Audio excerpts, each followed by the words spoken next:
desarrollar en los años 30 del siglo pasado. O sea, son drogas que llevan casi un año. Creo que todo el mundo alguna vez habrá visto utilizar difenidramina, digamos que ha sido el estándar durante enorme cantidad de tiempo. Llamativamente, en el mundo desarrollado se dejó de utilizar la difenidramina porque el fabricante dejó de fabricarla, y eso fundamentalmente lo que muestra es una cosa que no siempre tenemos en mente, y es que los medicamentos, los fabricantes los venden para ganar plata, con lo cual cuando algo deja de ser atractivo económicamente o le genera problemas a otras cosas que son más atractivos económicamente, caput, se deja de hacer. La desaparición de difenidramina en la mayor parte del mundo desarrollado es fundamentalmente un problema comercial, cosa que la mayor parte de los médicos en esos lugares se quejan, digamos, pero no con baja chance de éxito. Estas drogas antihistamínicas originalmente se analizaban como impiden la acción de la histamina, y a lo largo de las décadas que han pasado se fue viendo que era mucho más complicado. Hay antagonistas de los 4 subtipos de receptores de la histamina, de los cuales de lejos los 2 más utilizados son los del H1 y los del H2, y para muchas de las cosas donde se emplean aire también se pueden utilizar algún anti-H1 o cosas por el estilo. Son drogas heterogéneas en cuanto de qué manera actúan. La mayoría compiten por el receptor H1 y la mayoría pueden ser o antagonistas o agonistas inversos, que es toda una categoría, digamos, que en alguna otra versión de este curso hemos charlado. Un progreso importante con respecto a los antihistamínicos de los años 30, de los años 40, de los años 50, de los 60 y de los 70 es que a comienzos de los 80 aparecieron por primera vez algunas drogas que cruzaban menos la barrera hematoencefálica, siendo que el principal efecto durante muchísimo tiempo de la mayor parte de los anti-H1 era la sedación, la somnolencia y todo el combo asociado, digamos, a la depresión del sensorio. Aparecieron por primera vez drogas que no cruzaban o cruzaban mucho menos. Esencialmente lo que están viendo acá son imágenes del receptor H1 con unión de histamina, para decirlo correctamente, de un ligando del receptor de histamina o su interferencia por la presencia de distintos tipos de antihistamínicos en voluntarios sanos. O sea, esto es gente, ¿sí?, sea con placebo o terfenadina, que es uno de los que es de poco efecto en el sistema nervioso, o uno que pasa groseramente bien la barrera, que es la clofenidramina, que por supuesto le borra, digamos, la capacidad de unión, o sea, que tiene el efecto sedativo a full. Las primeras drogas de esa categoría, que durante casi una década fueron las únicas relevantes en el mercado, eran el Astemisol y la terfenadina. Las dos en la actualidad no se comercializan.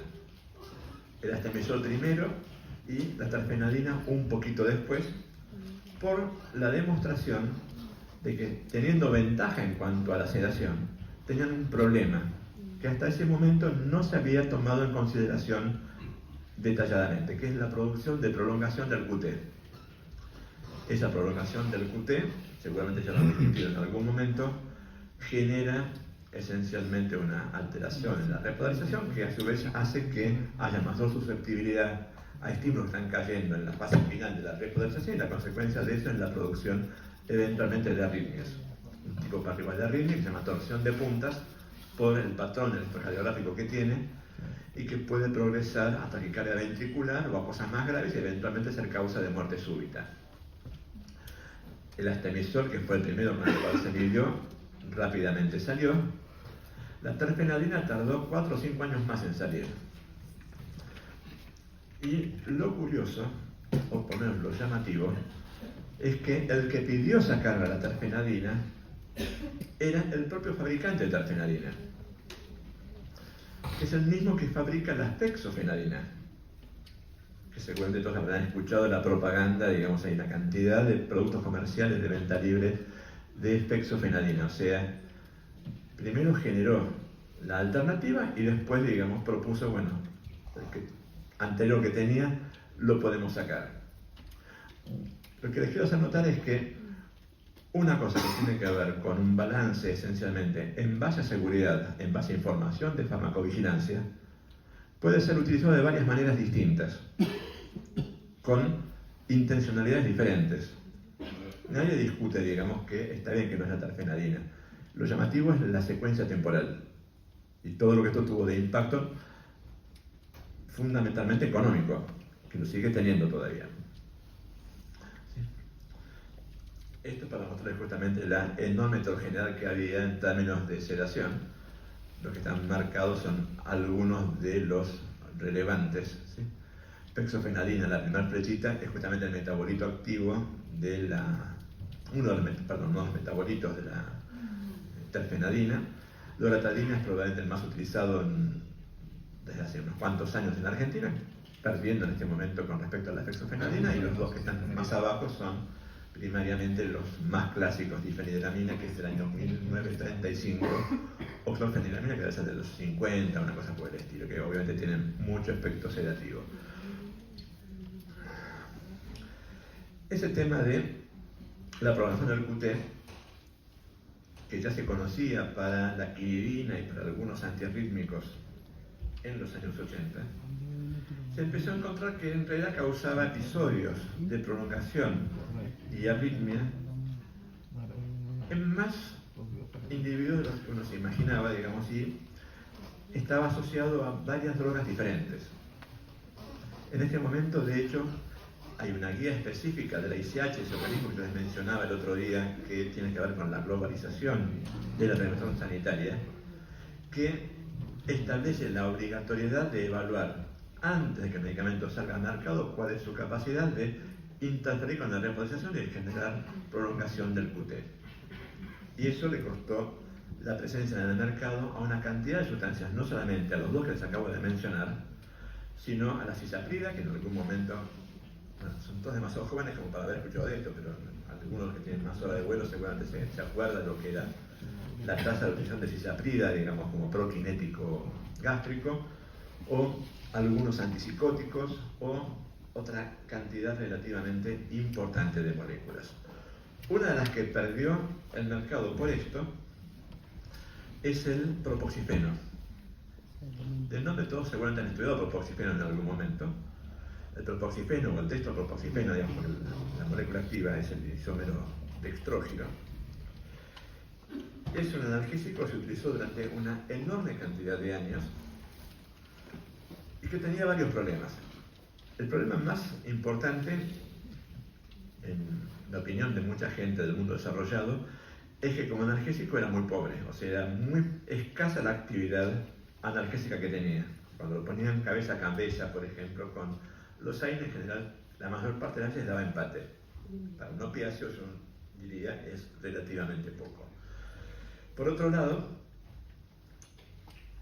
en los lugares donde los números se controlaban más o menos en serio, se transformó desde los años 70 en la causa más frecuente asociada a paro respiratorio tóxico. ¿Por qué? Básicamente porque era utilizado como si fuera un AINE, siendo que es un opiáceo. Y por supuesto, como buen opiáceo, tiene capacidad de producir depresión respiratoria y todas las consecuencias. Durante varios años en Gran Bretaña estaban en el tope de la lista de causas de muerte por paro respiratorio. El problema es que eso, con los criterios usuales de te dejo o te saco, digamos, no alcanzaban como para sacarlo, o sea, no era tanto los muertos ni tan mala la actividad como para sacarlo, o sea, el criterio es, si tuviera que entrar ahora seguramente no entraría, digamos, pero en el momento que entró, con lo que tenía le alcanzaba, y una vez que está, sacarlo es muy difícil. El motivo por el cual lo sacaban es la prolongación del QT. ¿Sí? Buscan la bibliografía, van a ver que hay un estudio que se hizo en Estados Unidos, encargado por la FDA, con voluntarios sanos, en el cual los voluntarios sanos recibían dosis crecientes de ibuprofeno, de propoxifeno, hasta tener prolongación del QT. Cosa que uno diría, ¿cuál es la lógica de que un voluntario sano participe de un estudio con un medicamento? Responder a alguna pregunta relevante, que no es ver si le genera un efecto adverso. O sea, hasta el día de hoy sigue siendo uno de los temas de controversia en los foros éticos acerca de quién fue el que le puso la aprobación a ese estudio, que pueden imaginar que por lo menos es llamativo. Bueno, el resultado es que efectivamente lo prolongaba, en base a eso se hizo el dictamen y en base a eso fue prohibido, y fue prohibido con cuestión de meses en prácticamente todo el mundo desarrollado, y en los lugares donde no fue prohibido fue severamente restringido. Argentina estuvo en esa categoría durante una cantidad de tiempo y el resultado es que después desapareció porque perdió interés comercial, como se pueden imaginar.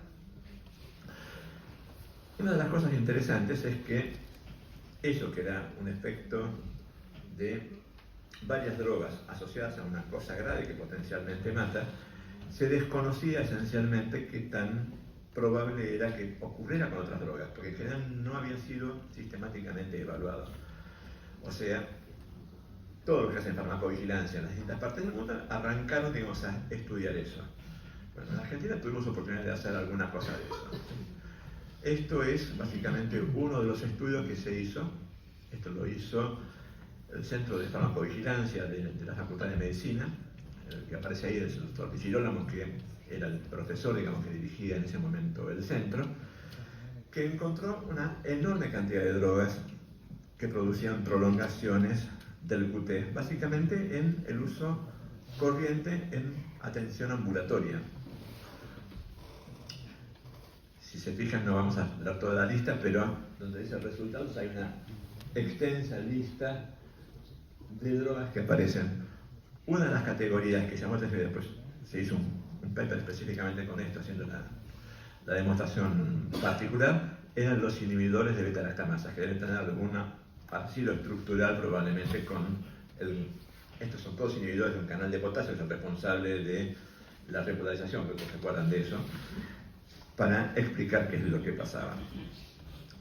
Hasta ahí, digamos, aparecieron cosas como la claritromicina, el haloperidol, una cantidad de drogas que son de uso relativamente importante en terapéutica y que algunas ya eran conocidas, otras no tanto. Una de las cosas llamativas es que no solamente el tropoxifeno hacía esto, varios otros opiáceos lo hacen, incluyendo el que vos mencionabas al final de la clase anterior, el tramadol. El tramadol es también capaz de producir una prolongación dosis dependiente del QT.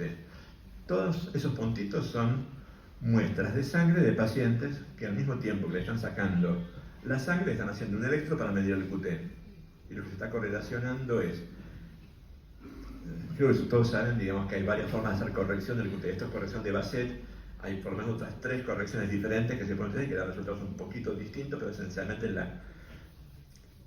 lo sustancial es lo mismo, básicamente con números diferentes. Bueno, esta con la corrección más usual, que es la de Bassett, básicamente vinculada a frecuencia cardíaca, tiene una correlación bastante lineal entre cuánto tiene de tramadol en la circulación y cuánto tiene de valor del QT, incluyendo pacientes que alcanzan valores, tanto varones como mujeres, de arriba de 400 y algunos de los que están en el paper anterior, digamos, arriba de 450, que es lo que uno lo pone más nervioso todavía. Lo que les quiero hacer notar con esto es que no toda la información de farmacovigilancia es fácilmente decodificable, ¿sí? Y que no siempre es fácilmente entendible de qué manera es utilizada. O sea, el mensaje mío es tremendamente importante que ustedes lo que vean lo notifiquen, y la forma de notificar además es extremadamente simple. En este momento, digamos, es entrar a la página de además, un formulario electrónico que no requiere gran cosa. Iba a poner uno, pero no me dio se me complicó y no lo llegué a hacer hoy a la tarde. Una cosa importante, y lo de fentanilo justamente ilustra la importancia de eso, es cuando notifican algo, que anoten de qué lote del medicamento están hablando. Uno tiene la fantasía que todos son iguales, que todos son lícitos, y esto no siempre ocurre. La mayor parte de las adulteraciones, Argentina tiene un largo historial, afortunadamente, detectando adulteraciones, cosas que en otros países pasan y no se detectan, acá se han detectado, y de hecho eso generó un programa específico de detección de medicamentos adulterados. Es a partir de no solamente qué droga tiene, sino qué lote es. que es lo que permita ir a trazarlo, ir a verificar si eso efectivamente es lo que dice que es o no. Y a veces lo que es un desastre como el del fentanilo. No quiero decir que todo sea de esa naturaleza, pero eso permite mucho identificar problemas de fabricantes truchos, que también los hay. Eso, lo que tuvo y con qué droga se produjo, con eso alcanza como para desencadenar un proceso que después se verá si tiene consecuencias o no. Lo usual es que los médicos no lo hacemos. Yo personalmente los invito a no quedarse sin hacerlo. Lo último, y cierro con esto, ¿cómo hacemos para predecir todo esto que puede generar consecuencias eventualmente graves? Bueno, estamos en la época del desarrollo de biomarcadores, de moléculas o de procedimientos que me permitan predecir hasta qué punto algo va a ocurrir. Hace un rato cuando vos hablabas del colesterol bueno y malo, medio HDL colesterol, digamos, se transformó en un biomarcador de riesgo cardiovascular o de parte del riesgo cardiovascular hace 50 años, después de Framingham, digamos, es una de las variables relevantes. Bueno, hoy en día, digamos, hay pocas cosas que tengan biomarcadores suficientemente predictivos, pero donde aparecen eso es una ayuda interesante. Hoy en día eso es una parte del esfuerzo de la industria farmacéutica y de las agencias regulatorias para predecir qué le va a pasar y no esperar que tenga 5 años después del tratamiento a ver si tiene o no tiene un cáncer o cosas por el estilo. Para algunas cosas esto es un poco, digamos, jugar a hacer magia, a hacer predicciones con la bola de cristal, que no siempre funciona adecuadamente, como todos ustedes seguramente saben, pero algunas cosas están apareciendo. Hay biomarcadores de muy diversos tipos, no vamos a analizar porque esto excede totalmente lo que es la persona, pero se van a encontrar información basada no en tuvo el efecto, sino modificó tal biomarcador. Y esos biomarcadores, cuando están aprobados por las agencias regulatorias, es básicamente porque tienen confirmación de que son lo suficientemente específicos de lo que está pasando como para poder tomarlos en serio. Bueno, y listo. Yo con esto les agradezco la atención y